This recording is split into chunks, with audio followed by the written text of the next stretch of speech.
Engine failures in today's general aviation airplanes are extremely unlikely. Chances are you will never have to perform an emergency approach and landing, but you should always be prepared for an unexpected emergency. Let's take a look at how you can do this. The Emergency Procedures section in the Pilot's Operating Handbook is your official source of information on how to handle an emergency. You need to review the emergency procedures in the POH often enough to ensure that they come to mind quickly. For an extra margin of safety, you should always practice emergency approach and landing procedures with an instructor. Remember that emergency approach and landing procedures may vary slightly between different airplanes, so you should consult the POH for the airplane you fly. Now, let's take a look at some general emergency approach and landing procedures. The first thing to do, if you sense a loss of engine power, is establish the best glide speed. This speed can be found in the POH. If you fly at the best glide speed, you will minimize altitude loss, giving you more time to deal with the emergency. Flying at any speed faster or slower than best glide will result in a greater rate of descent. To help maintain the best glide speed, use the trim to relieve control pressures. The next step is to locate a suitable landing spot. If an airport is not located close by, look for an open pasture, sod farm, or hard-packed dirt field. Some roads make good landing spots. However, be aware of hazards such as cars and power lines. Avoid fields that are plowed or have ditches and other obstructions. You should also take the wind direction and speed into consideration when choosing a landing spot. A shorter field with a strong headwind may be a better choice than a longer field that has a crosswind or tailwind. After you have selected a good landing spot, go ahead and make a turn toward it. Make sure the spot you've selected is close enough to glide to comfortably. It's better to circle over your selected site if you need to lose altitude. This will also aid you in picking out any obstacles such as potholes, power lines, or ditches.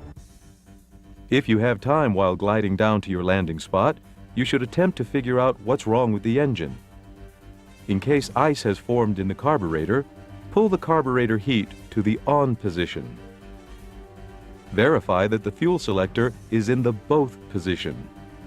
Adjust the mixture. Make sure the ignition switch is in the both position and check the primer to verify it is in and locked. If the engine doesn't start, continue with your emergency approach. If you have time after an attempted restart, try to notify someone of your emergency. Set your transponder to 7700. If you are in contact with ATC, call on the currently assigned frequency and advise them of your situation.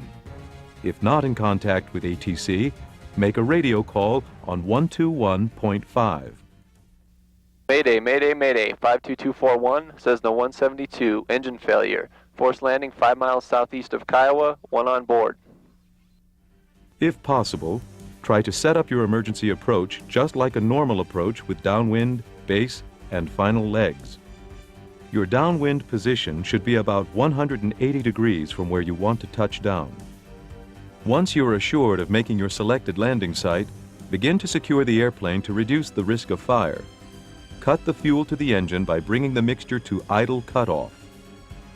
Turn the fuel selector to the off position. Then turn the ignition switch off. Lower the flaps as required.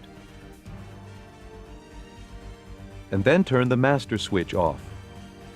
Unlatch the doors prior to touchdown to make it easier to exit the airplane if it is damaged during the landing.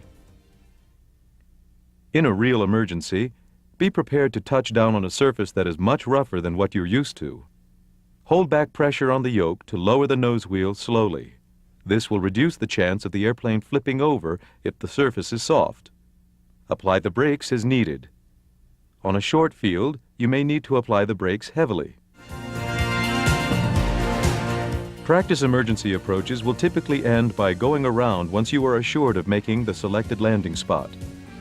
Try and make your practice approaches as realistic as possible. Look for a spot that you could really land on and concentrate on making a good approach. Being prepared is the best line of defense in an emergency situation. An emergency approach and landing is a skill you may never have to use, but it sure pays to know how to do it well.